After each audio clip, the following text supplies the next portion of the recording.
And Lorna made a hire that I want her to explain to you. She hired a deaf person.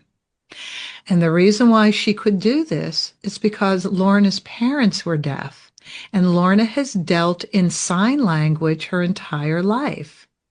So, Lorna, just a minute about your life.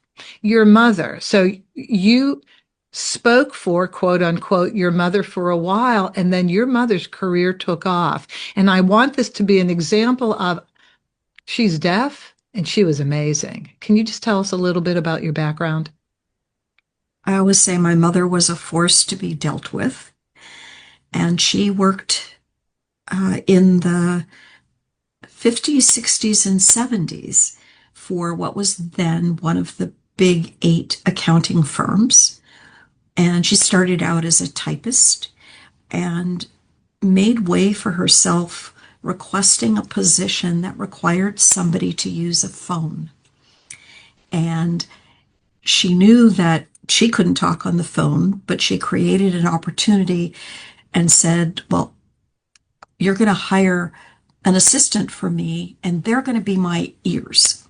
And they took a chance and they gave her this promotion. And I think she worked in this position for almost 20 years of her career with the firm. And fast forward,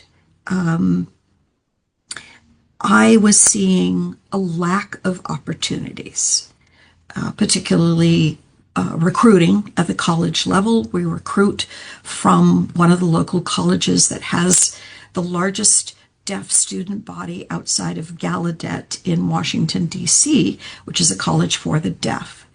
And we go to what they call Meet the Firms night. And I wasn't seeing any deaf students come to the event at all. And I inquired and found out that there were 6 deaf students in the accounting department.